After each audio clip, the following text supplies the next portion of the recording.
Welcome back to the channel. Some years ago, almost 10 years ago, I hosted a podcast called SCIFI on Screen. The podcast lasted about 5+ years, and I gently closed it down in order to transition into a YouTube channel talking more about books and movies. But I reviewed films one at a time, sometimes compared originals to remakes, sometimes I did special shows.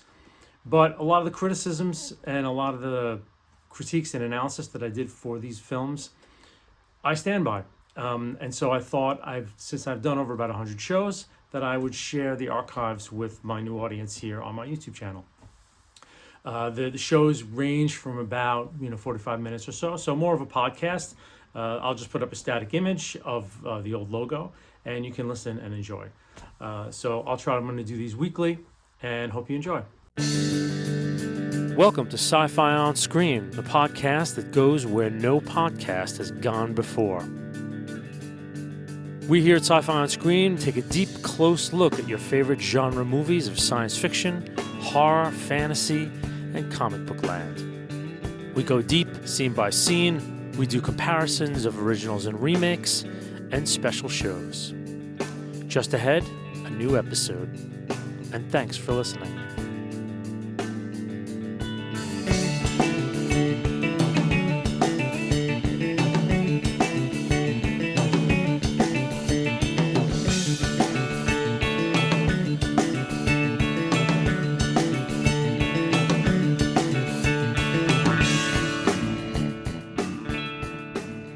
Welcome back to another episode. This week we're going to be talking about the third original series Star Trek movie, Star Trek III: The Search, in my ongoing series to cover all of the Star Trek films from the motion picture all the way to Into Darkness, and actually there will be a new one next year in 2016. I think it's called Star Trek Beyond. So eventually, hopefully, we'll have them all on the podcast done. So a little background about 3.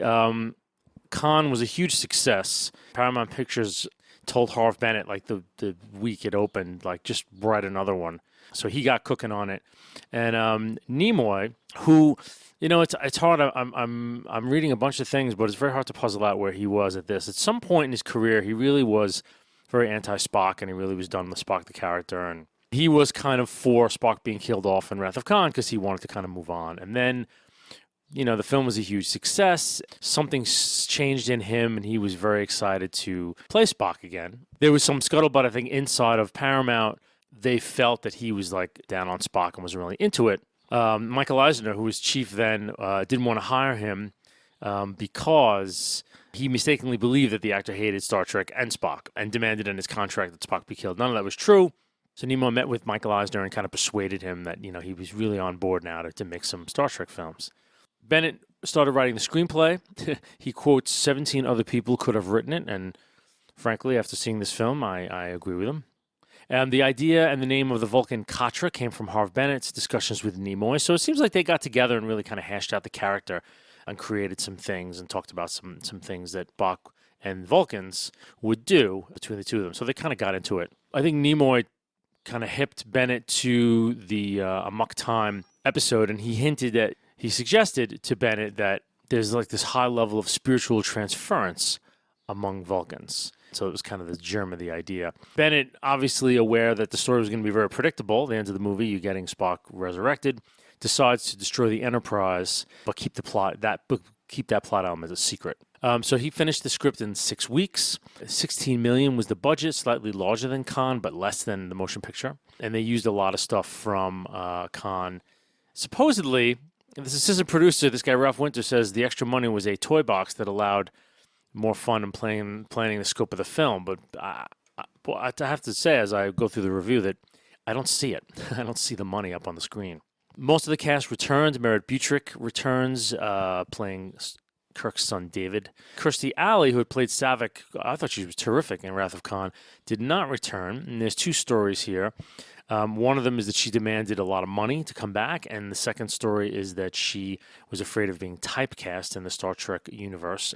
So who knows? An actress named Robin Curtis had made friends with the head of Paramount's casting department, and I think met with Nimoy, who loved her, so she was recommended for the role. And Leonard Nimoy took the directing reins. He convinced Paramount and Michael Eisner to, take the reins. In his first directorial debut, he had directed some TV stuff, a bunch of episodes of TV, but this was his first feature film, Star Trek 3. So with that bit of background, I'll jump right into the film. We start with a recap, and producer Harv Bennett, who wanted to try to make Search for Spock a standalone film, as difficult as that was.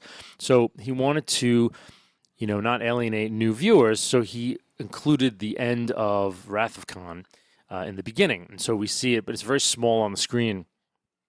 And we see lots of the last maybe 10 minutes of the film. Slowly, it's on the screen, then it's kind of in black and white, and then it's in muted colors, and then during the eulogy and Genesis, the colors finally come up. So they try to do a little artistic touch to it. We're on the Genesis planet, where the credits are rolling, and we end up at the Mark VI torpedo tube, which was Spock's resting place in Khan.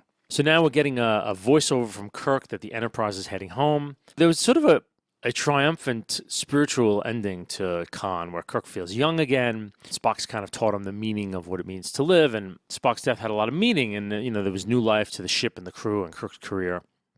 That's all gone. It's a very somber opening. Kirk is talking about how he feels like he's home, but all the children have left. Getting his voice over very somber. And then there's a nice moment when Kirk asks Chekhov to take the science station. And there's a very pregnant pause before Chekhov accepts the order and goes.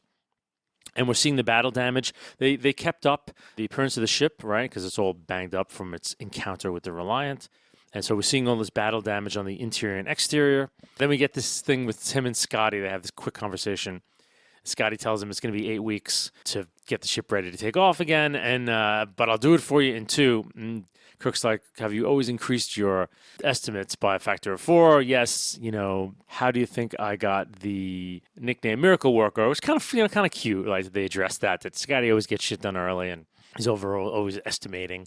So it was a nice moment, but very somber, very somber. And then we cut away to this unnamed Federation ship. It's like a shuttle of some kind. We see this Klingon agent named Valkyris. She's on the ship and she's transmitting the location of the Genesis planet to a Klingon, Commander Kruge, who's this rogue Klingon warrior in his cloaked bird of prey, played by Jim Ignatowski himself, Christopher Lloyd. The bird of prey then decloaks quite dramatically over the ship. Looks kind of cool, as they do those shots. We see on the bridge that Kruge has a pet monster dog, and I looked up in Memory Alpha. It doesn't have any kind of designation. It's just kind of a monster dog that appeared once. And it's pretty bad puppetry, actually. It looks very cheesy. So far in the Trek films, I never got the sense that there was really cheesy effects or costumes. Like, Khan and Motion Picture, they looked great. And this is the first time where I thought, wow, this is like out of a really bad B sci-fi movie. So then we're watching as Kruge is watching the transmission from Valkyris, and it's the same animation that we saw Dr. Marcus present in her presentation in Khan. We see the destructive power of it, and Valkyris tells Kruge that she's seen the footage, which Kruge is like, that's unfortunate. So she's kind of like, it's a good death for her. So the Klingon ship turns around, destroys the ship. There's a bit of comedy when Kruge asks his lieutenant to feed his dog, and we get a long look at the Klingon who's supposedly to do it. And already they're setting this quasi-comedic tone at times with the Klingons. And, to me, unless it's Worf, like Klingons in comedy, I don't know. It's just, I don't think it's done well. Like they're the bad guys, but there's some comedy going on in the Klingon ranks, and they're a ferocious race of warriors. They're not, I don't know. It's just, it struck me as a really weird tone. So then we're cutting back to the Enterprise's approaching Earth space dock, and there's actually a really nice shot here. I have to give it to Nimoy. You see the scope of space dock because you're seeing the Enterprise moving towards Earth very majestically, very slowly, and then it enters, the same area as space dock, and we see how huge the space dock is, and it's really cool. Really, I really like it. They enter space dock, and of course they pass the Excelsior on the way in, and we hear Sulu, mutter, "I hear she's got trans-warp drive." And Scotty's great line, "If my grandmother had wheels, she'd be a wagon." So he's, scoffing at any new technology. And then we get a brief cameo from Grace Lee Whitney, who played Yeoman Rand in the original series. She's not named, and if you go to IMDb, it just says woman in observation lounge. But it's her, so we get a little shot of Rand. So then the plot begins. They're in space dock. They're on the Enterprise, and Chekhov reads the life form in Spock's old quarters. Kirk takes off to go check it out. There's a moment where Chekhov speaks a couple of words of Russian to Scotty. And I went and looked it up, and he says, "I'm not crazy, there it is," pointing to, the life form indicator. So Kirk arrives at Spock's quarters, and there are two security guards that meet him there, and they're dressed in the most ridiculous outfits. They belong in, like, the Flash Gordon movie that came out in 1980. Like, they look terrible. They have these weird, like, Vince Lombardi football helmets on, and this padding. It's terrible. They really, this happens a bunch of times in this film where they really went cheap. I don't know what they did with the money. Supposedly they had more money to play with, but boy, did they cheap out on this film. So anyway, it's pretty terrible. We do see the door to Spock's quarters have been forced. And then we get this little dramatic moment where it's pitch black inside. Kirk puts the lights on, and we hear Spock's voice. We hear Nimoy, right? "You left me on Genesis, help me." But as he gets closer, of course, it's Bones, who looks like he's in some kind of trance, and we hear the line, "Climb the steps of Mount Salea." And then he passes out, and Kirk's freaked out. Then they're at muster, and they're all standing there at attention. Admiral Morrow has boarded the ship as they have docked. And we hear a lot of game-changing info that there's going to be no refit of Enterprise, that it's done.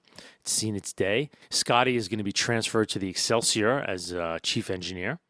And the Genesis planet has been quarantined, and the subject is completely classified. No one on the ship can talk about it to anyone not, connected to the project. That it's kind of a galactic controversy now. I guess they had to do impulse to get back to Earth, so the Genesis event has become very controversial, classified. So again, we're getting into like darker territory here for sure. But it's been a very downbeat opening so far. It's been very dour. They ended Khan on such a wonderful note that this comes as a very strange thing. There's goofy Klingons. Lloyd is terrific as Kruge. He's one of the bright spots in this film. Where he's very good, and he's taking it very seriously. His Klingon language skills are terrific. Very powerful.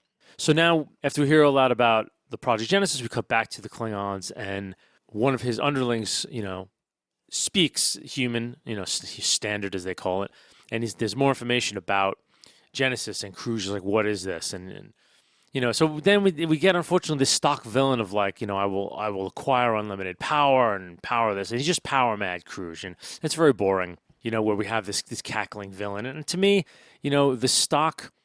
Khan was a very complex character, right? And now we're getting Kruge, who's just like a rogue Klingon guy who wants power. And he's a really lame villain in the character. Lloyd plays him great, but he's a lame character. He's just totally lame. So now we cut to the science vessel USS Grissom, named for Mercury, Gemini, and briefly Apollo astronaut Gus Grissom. He died in the Apollo 1 fire that killed him and Ed White and Chaffee. The science vessel, it's been tasked to orbit the Genesis planet and basically study the bloody thing, find out, if it's what it purports to be. We get Captain Esteban, he's the captain of the Grissom, and then basically Savick and David. There's some really awkward dialogue. They come into orbit, and Esteban says, "It's your planet." David says, "This is where the fun begins." And I thought, are they poaching from Star Wars? And Savick's lame response, "Just like your father, so human." And this is Robin Curtis in this role. Like, she's so boring. She brings absolutely nothing to it. There's no spark of life in her. And what kind of an answer? "Just like your father, so human." That doesn't make any sense. Like, of course they're both human. In terms of Robin Curtis playing a Vulcan, you have Christy Alley, who played Savick, and she played it with a directness and an attention to the language. And there was just a zip about Kirstie Alley that was really great. She was a very good Vulcan. And in Star Trek VI, Kim Cattrall plays Valeris, and she's amazing. There's a wonderful precision about her movements and about her speech. So it's not that people might respond, "Well, she's playing a Vulcan." It's like, no, there are ways to play Vulcan. Mark Lenard plays a Vulcan. Nimoy plays Vulcan. And these are living Vulcans with life and spark in their eyes. And Curtis, she's so dull. I don't know if she knew the character or she's just playing it like she's a computer. I don't know. I really don't like the choices she makes in this film. So now we're getting the basics of some of the planet. They designed it for these different types of climate to be in short distance from each other. So there's like a rainforest and then a desert and then an Arctic area. It all turned out sort of the way it was programmed. We confirm that Spock's tube has landed safely, and then the big reveal that there's a life form being read inside of it. So the mystery's kind of kicked off here. So then we cut to back on Earth where Kirk's swinging San Francisco pad, which is empty most of the time, I guess. Uhura, Sulu, and Chekhov are with him. There's a confirmation of the Enterprise being decommissioned. Kirk's wearing this goofy, it looks like a jogging suit. I think it's supposed to be like a casual uniform, but it looks like it's a tracksuit. It's just, the costume's terrible, you know?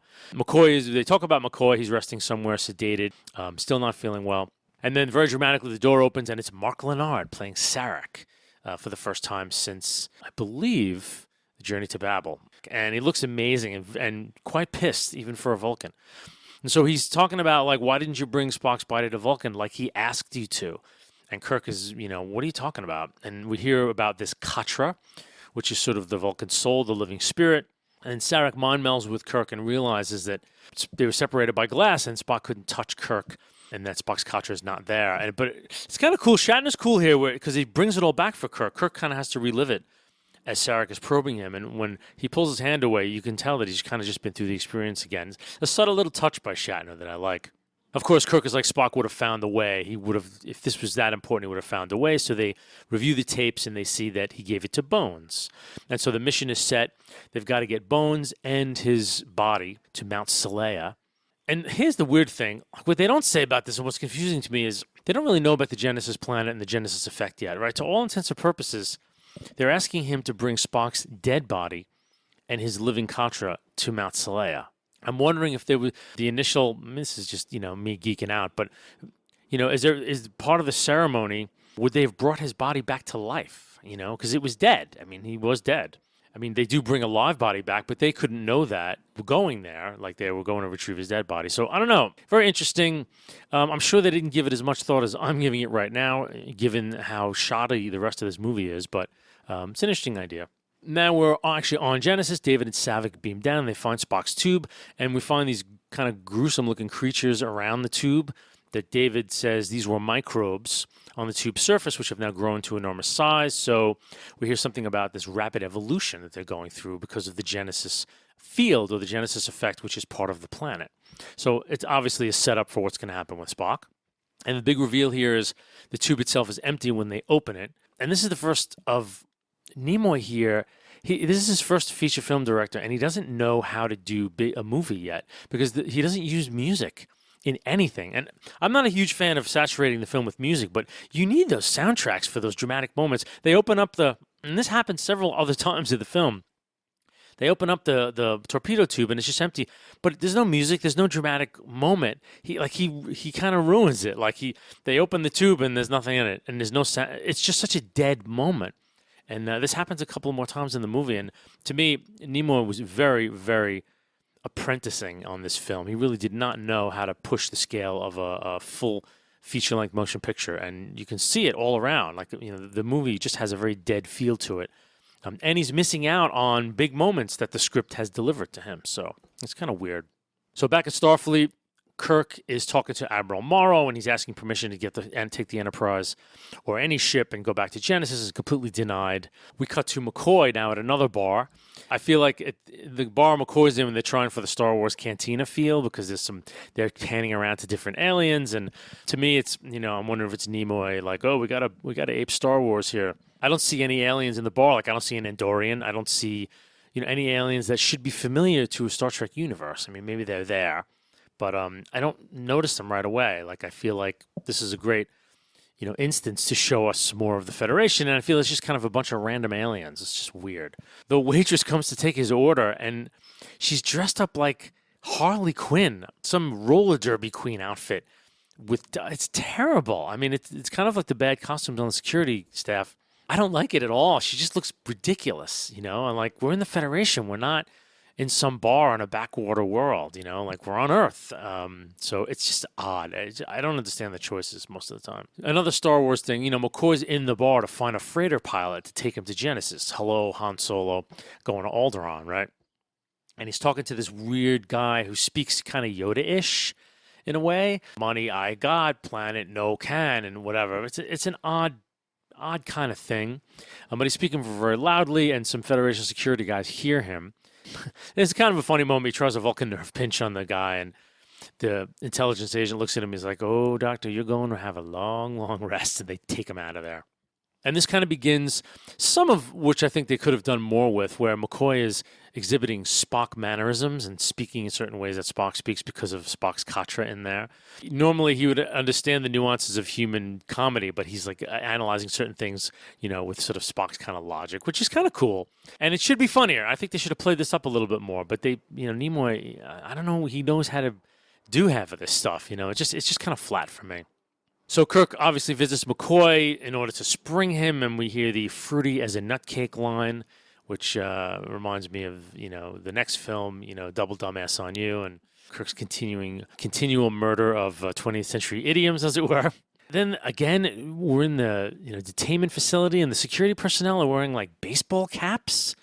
I'm like, is this Nimoy's first movie? Was he like, they should look security-wise. Go out and buy a bunch of baseball caps and spray paint them white, and it'll be fine. So Kirk improbably knocks out one of the guards in one punch, which is absurd. And Sulu has this nice moment of the guard kind of gives him shit when he comes in, calling him tiny. Sulu does a nice judo throw. The guy's down. Don't call me tiny. Has a nice little moment. So in this, too, it very much feels like the TV show. Very goofy and improbable in certain ways that even the TV show wasn't, kind of. And then we cut over to the Excelsior, and we see Scotty and his new captain, Styles, played by actor James Sicking. Right before he goes into the elevator shaft, Styles says, "I'm looking forward to breaking some of the Enterprise speed records tomorrow." And Scott is like, yeah. And he gets into the turbo lift, and the turbo lift's, computer says something to him, and he has his little up your shaft little moment, which is a little funny for Scotty, right? Uhura then transports them to the Enterprise after like an absurd bit of byplay with her and this coworker, where she instructs him to get into the closet. Like, it's just, I don't know, it's so goofy. And she's going to meet them, she says, the rendezvous point, which we don't know where that is yet. But so Uhura is not in most of this film. She's in the beginning and a bit of the end. She really gets kind of the shaft here, which kind of sucks. But now we're on the bridge of the Enterprise. It's Scotty, Chekhov, Sulu, and Kirk. And Scotty kind of rigged it for automation. There's this funny line with Scotty, a chimpanzee and 2 trainees could run her. And Kirk's, I'll try not to take that personally. Okay, they're trying. And then we get the brief speech, gentlemen, I can't ask you to go further. And of course, they're like, Admiral, we're wasting time. And now there's like a real dramatic moment here, because when they start to move, Starfleet is alerted, and you think, the space doors are closed. How are they going to get out? And Excelsior is right there. So we hear Admiral Morrow on the ship channel, and Kirk ignores it. And then Styles takes the chair on Excelsior, and they kind of set off in impulse pursuit. And they have this nice nick of time moment. Scotty gets the doors open. And there's this really nice shot as they exit, again, giving you quite the scale of the starbase.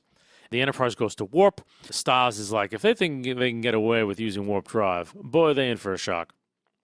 But as they try to warp in pursuit, the whole drive system shuts down and all these glitches. There's a weird kind of old-fashioned sound effect as it kind of dies in space. And we cut back to the Enterprise, and we realize that Scotty has kind of sabotaged the engines, and so Excelsior's going nowhere anytime soon. So we cut back to the Genesis planet, and there's a winter scene. Saavik and David find a young Spock freezing in the snow. David theorizes now, which is the main idea of the movie, that the Genesis wave has regenerated all of Spock's cells, and it brought him back to a small size. So he was a child, I guess, and now he's growing rapidly towards adulthood. And they want to beam him back to the Grissom, but Esteban needs word from Starfleet, and he tries to contact them, but all of a sudden the signals are jammed, and then Kruge appears in his bird of prey, decloaks, instructs his gunner to only disable the Grissom because he wants prisoners, but the gunner makes a bad shot and destroys the whole ship, and Kruge kills the weapons officer right after that in a Klingon show of force, and then is advised by another officer that there are life signs on the surface if he was looking for prisoners. Then we have a brief scene on Enterprise where they're closing in on the Mutara sector, and Bones is at the science station, and we hear the science station report in Spock's voice. We don't see Bones, and then we hear Bones' voice. Did I get that right?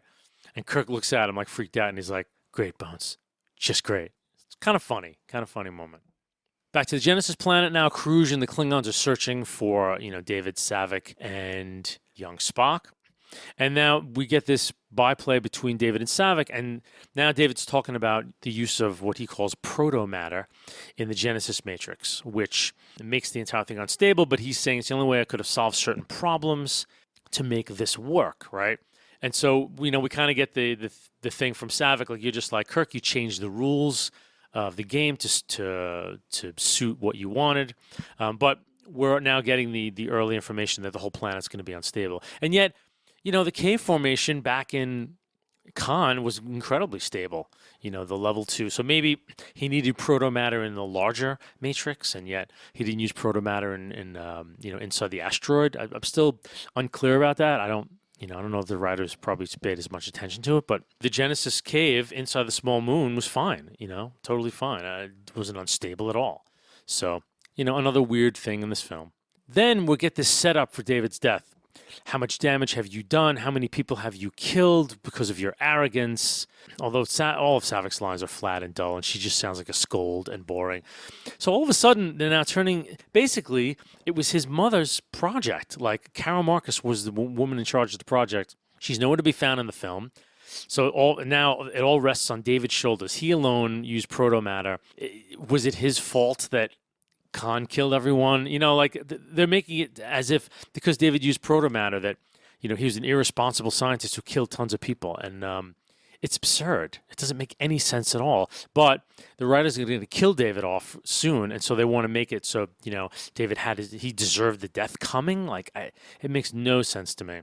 Now we see the Klingons, they find the torpedo tube, and Kruge, kills one of the enlarged microbes, which is now kind of like a large snake. He does it barehanded because he's a Klingon alpha male, right? We cut briefly back. Now Spock's going to start going through the Pon farr because of the rapid aging. I guess he goes through one of, at the end of the movie, he's like old Spock, so he's going to go through a bunch of them. But from what I remember from Amok Time is that he will die. And I know that him and Saavik do some kind of Pon farr ritual once. I don't know. It's, again, they're just playing fast and loose with these characters, and it really pisses me off, just so they can get Spock back to... and maybe, it has something to do with the Genesis effect and his regeneration that the Pon farr's not so... But they don't go into any of it. They don't... It's very disrespectful, I think, to the fans, how they just kind of discard stuff that they set up on the TV show that's no one... that you didn't have to mess with, Anyway, I'm ranting. Now you have the Enterprise closing in on the Matara sector. Grissom is not answering hails from Starfleet or their hails. Then we cut back to the Genesis planet, and we see Spock going through his first Pon farr, and now Saavik is doing the two-finger thing that they do, which I guess assuages you somehow. It's like Vulcan sex. I'm not exactly that expert on, the Vulcan mating rituals, but at least here they're addressing it, that she's calming him down by kind of being his mate surrogate in the moment. So now as Enterprise actually enters the orbit, Kruge's ship detects it, cloaks. On Genesis, we cut back briefly. The Klingons capture everyone, David's, Saavik, and Spock. Saavik's trying to explain to Kruge that the Genesis effect was a failure, and of course, not to be. And now this whole Kirk versus, Commander Kruge story. And that they're looking around at the stars, right? And they're kind of seeing how, some of the stars are rippling. How do they not right away take into account that there's a possible Klingon ship that's cloaked, right? Or Romulan ship that's cloaked, because I don't remember Klingons having cloaking technology. It was mostly the Romulans. But anyway, we're all over the map here. But it takes them a really long time to figure out that there might be a cloaked ship out there. And it's kind of weird because they've been in space for all these years. They're very hip on this stuff. And that possibility, I think, should have come so much sooner to them. So anyway, when they do figure it out, they're going to bait Kruge in this. They're going to say he has to, transfer his power to weapons before he fires. So, we're going to wait, which is cool. Cool tension. Kruge decloaks, but the Enterprise hits them first, killing Kruge's monster dog. What a shame. And then they're about to put up their shields, but because of the automation, Scotty didn't expect to take them into battle. Everything malfunctions, so they have no shields. So then they take a serious hit from Kruge's ship, and kind of both ships are kind of dead in space. It's kind of a good standoff, and Kirk tries to bluff Kruge, but he fails. Kruge reveals now that he has prisoners on the planet. He opens a comm. For whatever reason that didn't seem necessary, Kruge says, to prove my point, I'm going to kill one of the prisoners. It's a bit of a dramatic moment, but not long. The Klingon is going to choose Saavik, but David kind of gets in the way, and he winds up getting killed. And to me, this is a very senseless death. David was a non-character in this film completely. the film just doesn't rate the death of Kirk's son. I mean, Shatner's reaction is fantastic. He slips and falls on the ground. You Klingon bastard, you killed my son. It's good for what it is, but it's totally, for this kind of a film, to just have, I feel like, the death of David should have come after an incredibly dramatic standoff where they really wrung as much tension out of you as possible. To just have him get killed like this. Because what you have to do then, Kirk has to kind of keep going. It's a weird thing for a father to lose his son, and Kirk still has to get into gamesmanship with the Klingons. At the very end of the film, when Kirk's happy that Spock's alive, it's like, dude, your son just died. Does it matter? It's so tonally off.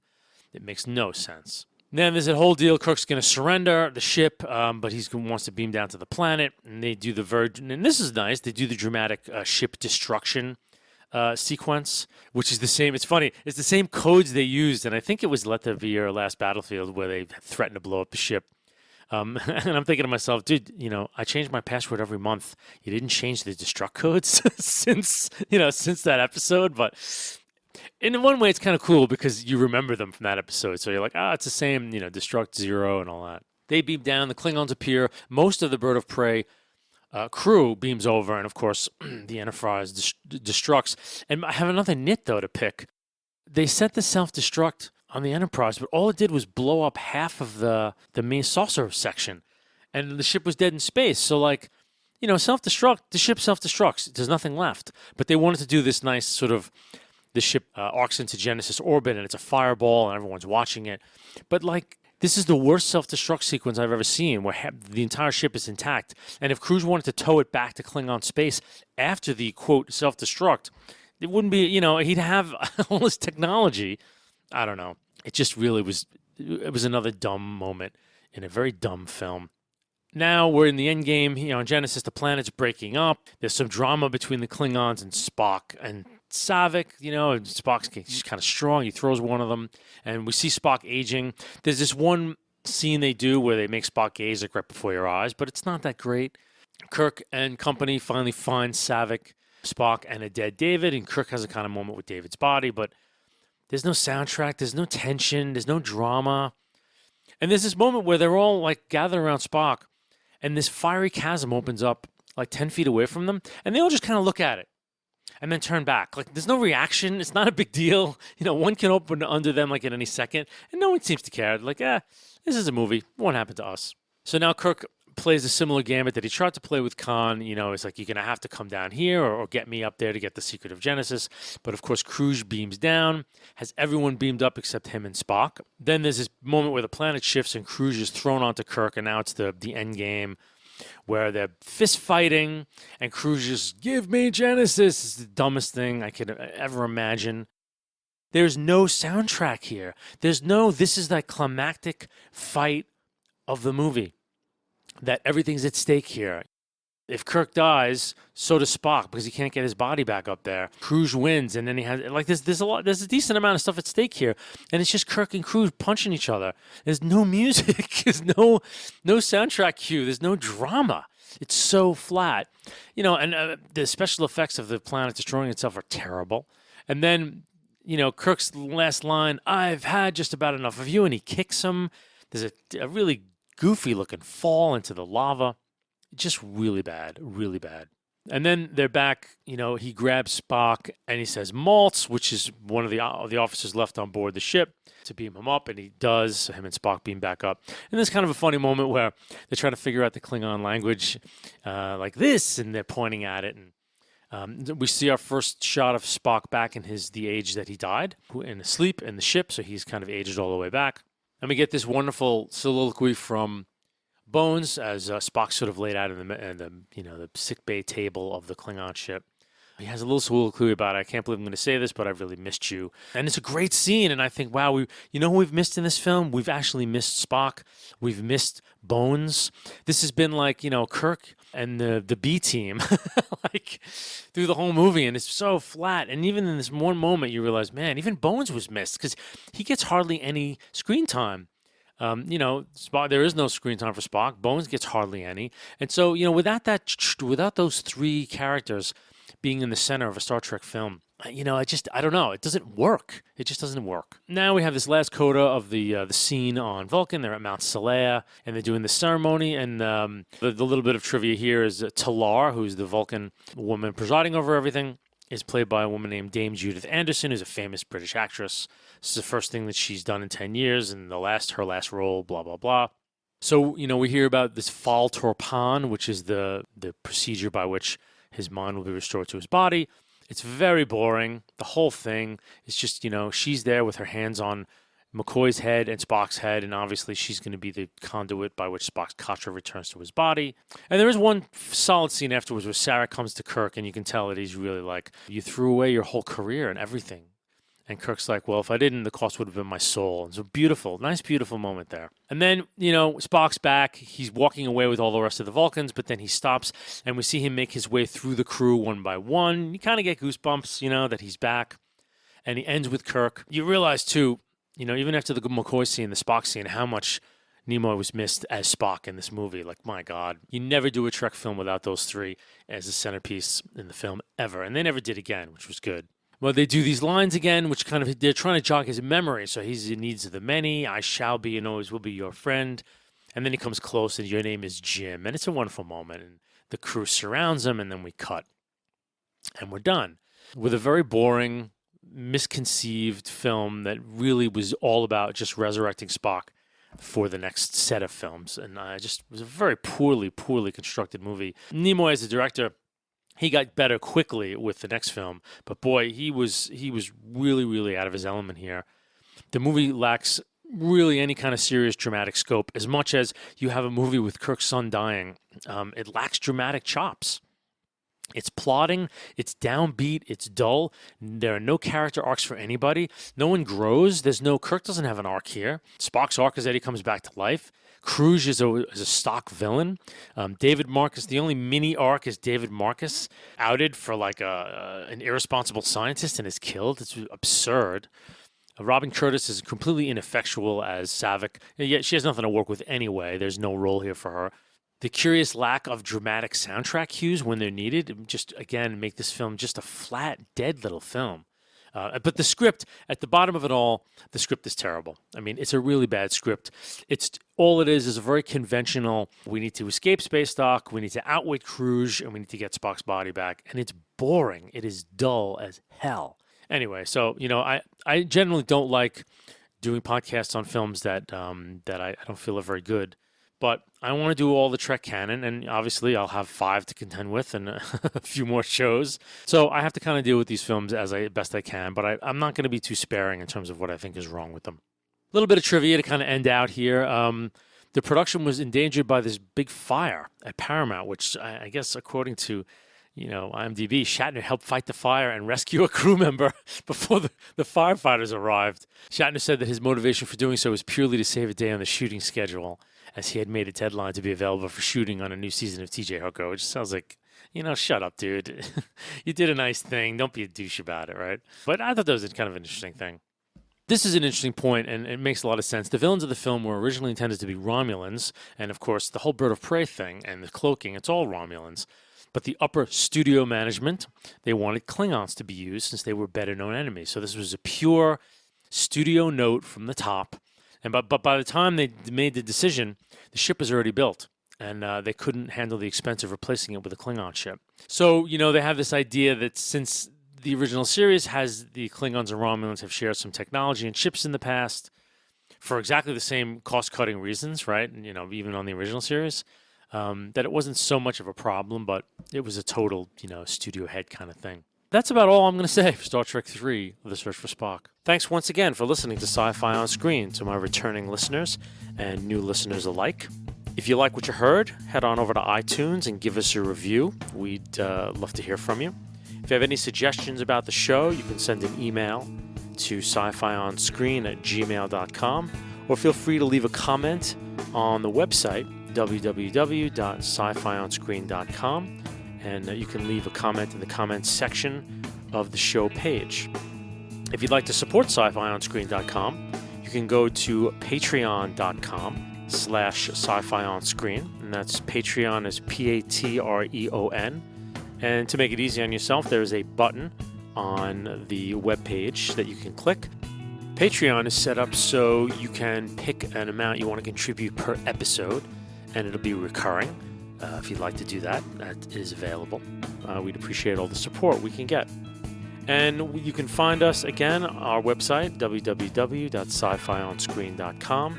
We have a Facebook page, and on any smartphone, you could search for us on the podcast app and subscribe. Thanks again. See you next time.